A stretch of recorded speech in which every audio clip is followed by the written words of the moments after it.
Las bases de la práctica precisa están minuciosamente estudiadas para ser esas y no otras. Obviamente, todos tenemos claro que para que una asana esté bien hecha, tiene que estar alineada. Todo el mundo, cuando nos dicen, ¿cuáles son las bases de la práctica precisa? Todo el mundo dice, alineación. Importante la alineación, es fundamental la alineación. Está clarísimo que es importante. Muy bien. Pregunta, ¿por qué es importante la alineación en el asana? Estamos de acuerdo ya de antemano que sí. Pero, ¿por qué? Seguridad. Seguridad. Muy bien. Cuando algo está alineado, es necesario que esté alineado para que sea seguro. No es suficiente, pero es uno de los requerimientos.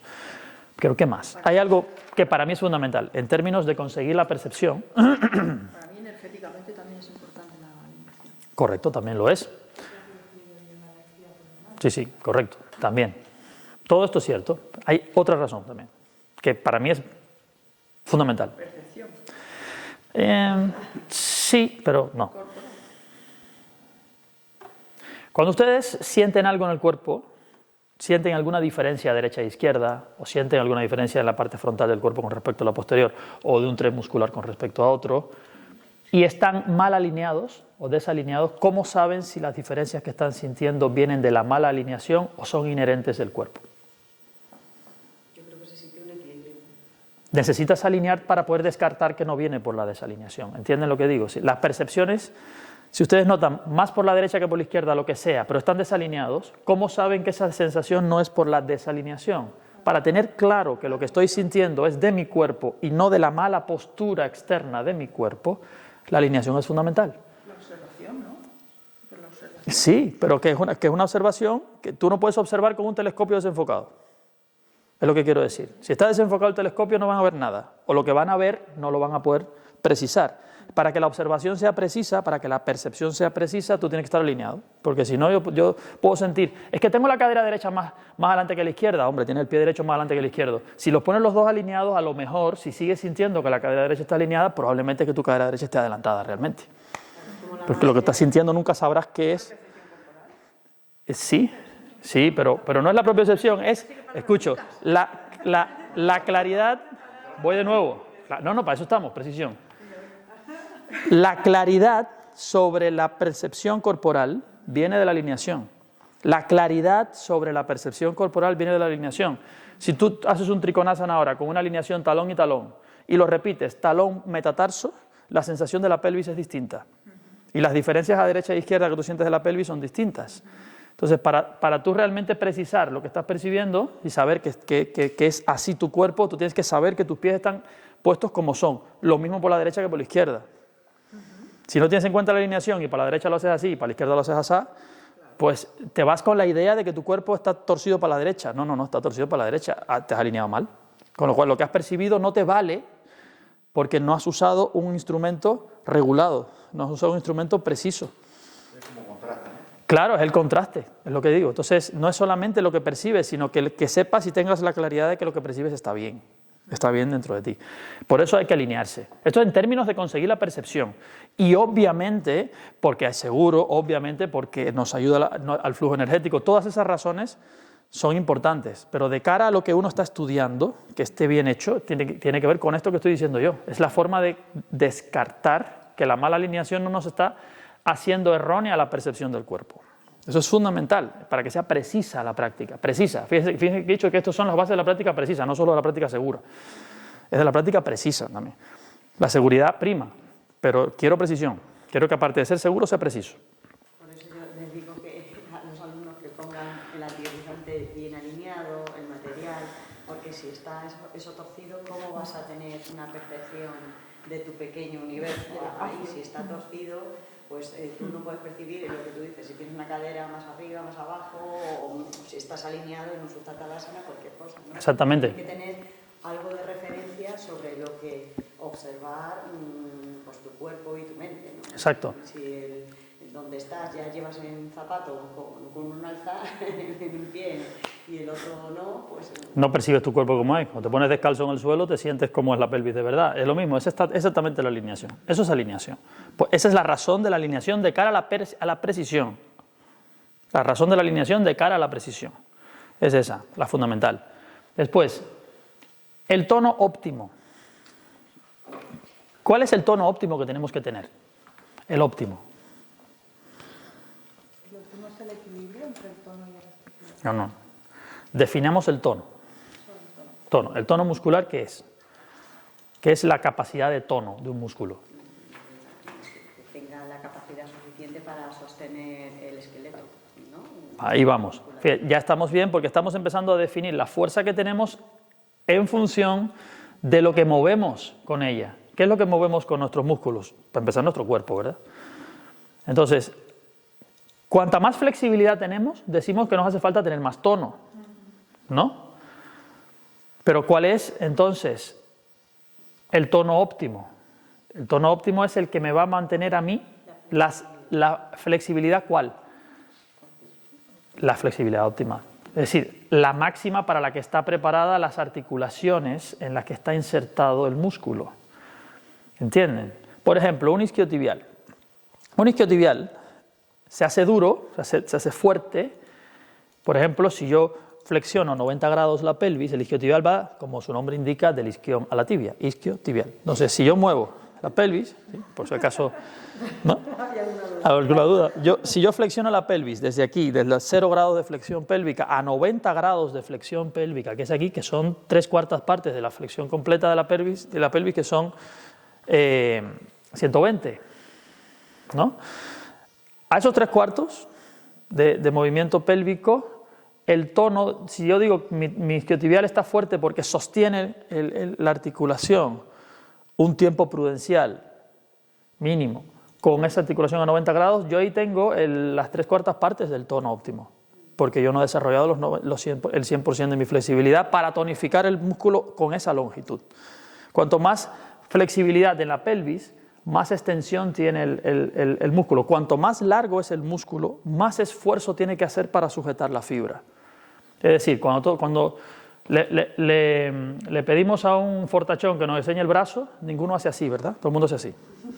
Porque así es más fácil que el volumen del músculo se dé y se sujete la fibra. Cuando separan el brazo, cuanto más estiramos el bíceps, más cuesta crear la acción. Entonces, cuando yo estiro al máximo las articulaciones y le pido al músculo el tono, ese es el tono óptimo. El tono óptimo es el que necesita el músculo para sostener el máximo de movilidad, saludable por supuesto, el máximo de movilidad para el que están diseñadas las articulaciones en las que se inserta o se origina el músculo. Ese es el tono óptimo.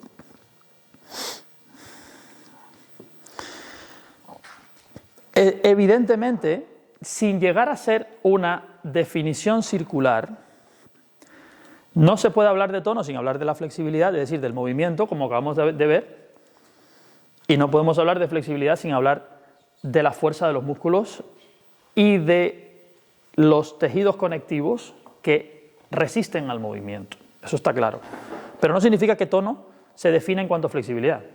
Yo he definido el tono con respecto al movimiento óseo de las articulaciones del cuerpo. Y ahora voy a hablar sobre la flexibilidad.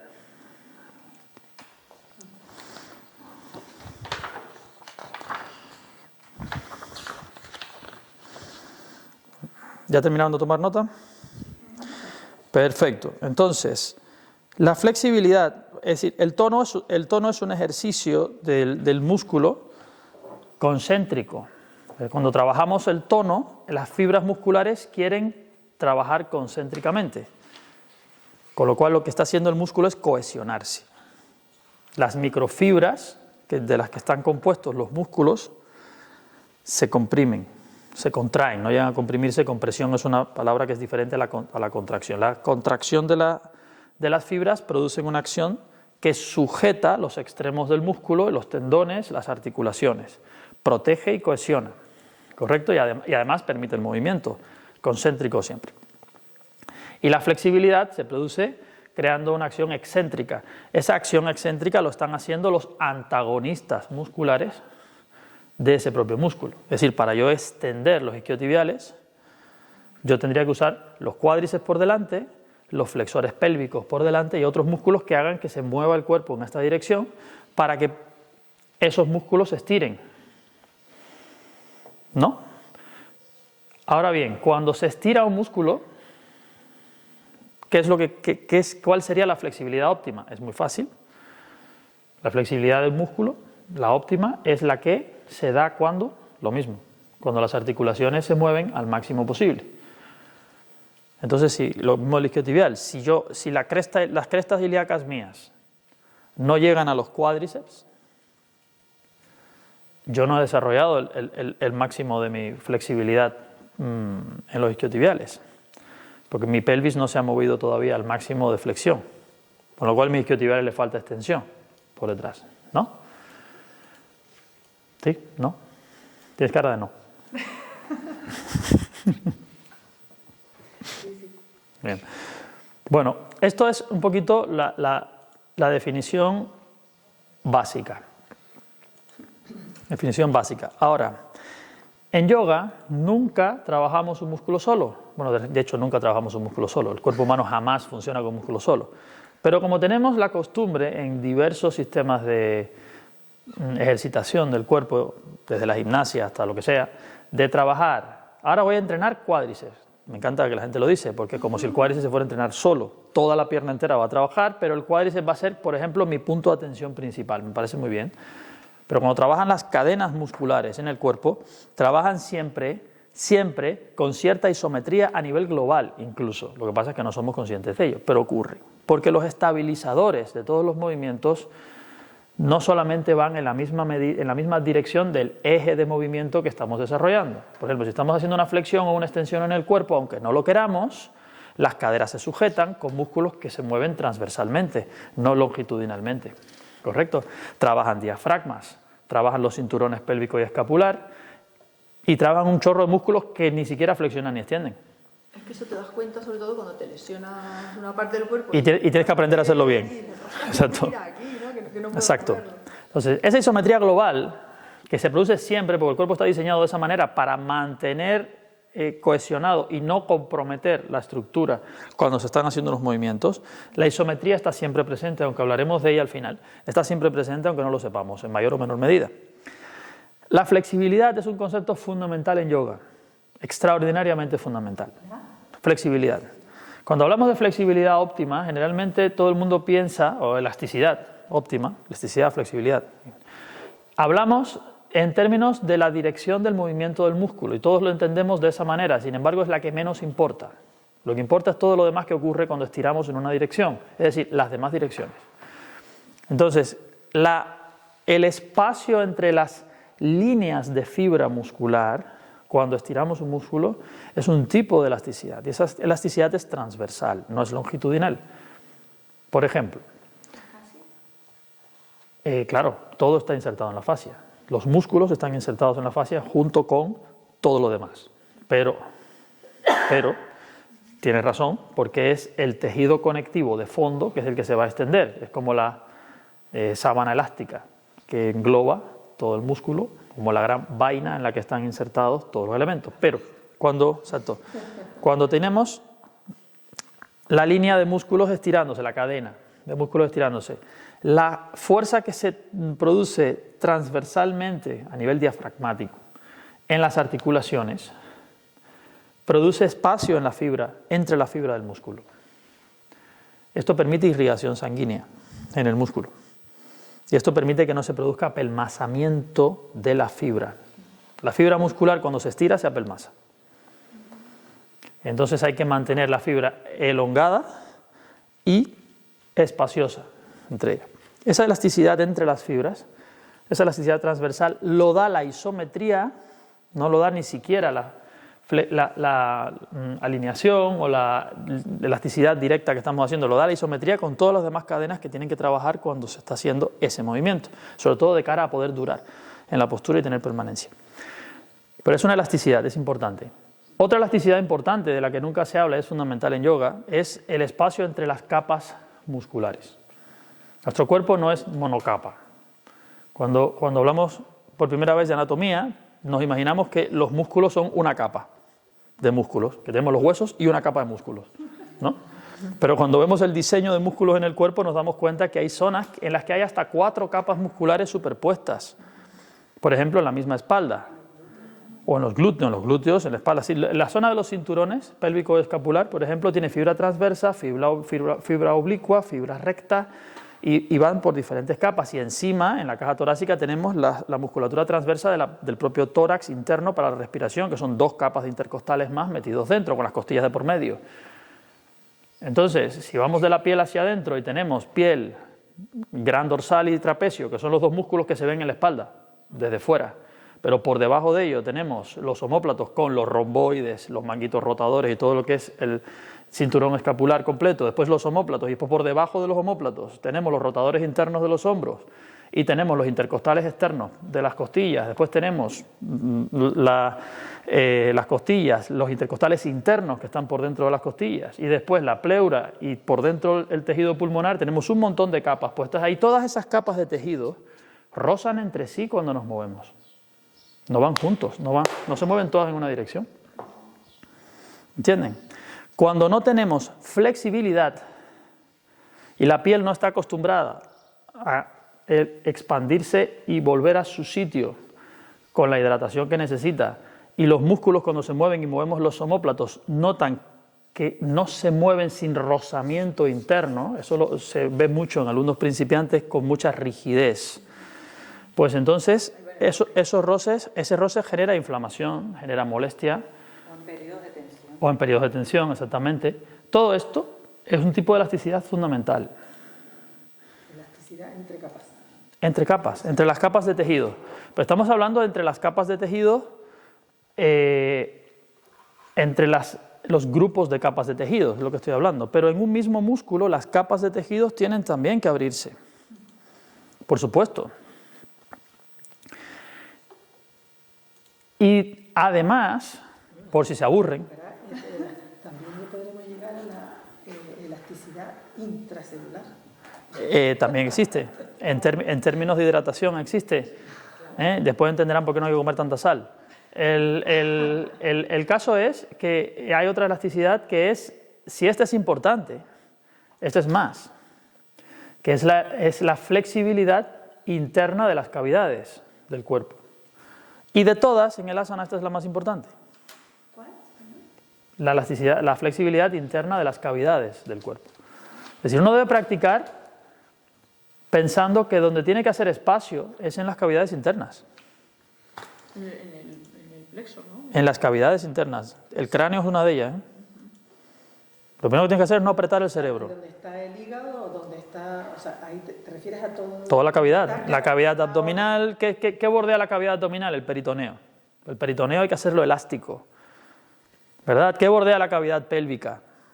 ¿Verdad? Todo el suelo pélvico por debajo y el peritoneo por encima, ¿verdad? ¿Qué es lo que bordea la cavidad torácica? Esto no son preguntas retóricas, ¿eh? Tendrían que responderme. Sí.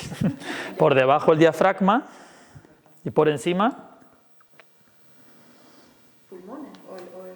Sí, por encima de los pulmones. Sí, ¿qué más hay? Eso.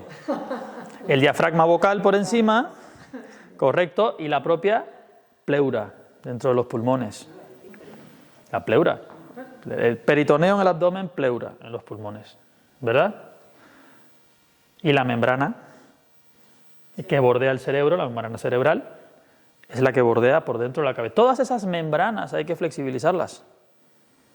Y en yoga se flexibilizan todas. Lo que es increíble es cómo, a lo largo del tiempo, hemos desarrollado un sistema que puede movilizar todos estos tejidos desde dentro. Y nosotros nos estamos preocupando de si ponemos la cabeza en las tibias o no en Paschimottanasana. En serio, deben de preocuparse por eso. Comprimiendo la cavidad. Es decir, para poner la cabeza en las tibias en Padangusta Dandasana, porque ni siquiera hacemos Paschimottanasana la mayoría, sacrificamos la más importante de la flexibilidad, que es la interna de las cavidades. ¿Por qué? Porque ¿dónde se producen los movimientos de energía fundamentales en el cuerpo? Los llamados vayus o alientos vitales por los maestros de los libros de Hatha Yoga, en las cavidades internas, donde se producen los procesos de samana, que es la digestión, ¿verdad? Apana, toda la energía sexual, todo esto, ¿dónde está? En las cavidades internas. Lo que llega a la zona osteomuscular es un porcentaje muy pequeño de la verdadera cantidad de energía que se mueve en nuestro cuerpo cuando hacemos uno de estos movimientos, en la circulación sanguínea. ¿Cuánta energía está en movimiento en el cuerpo a través del sistema cardiovascular? Enorme. Toda la liberación de energía y del cuerpo a través del ATP, del trifosfato de adenosina, y el ciclo de Krebs del oxígeno se da a partir de la circulación sanguínea en cada una de las células, no se da en los músculos. Entonces toda la energía está donde está. Si no hacemos espacio en las cavidades, esa energía no crece.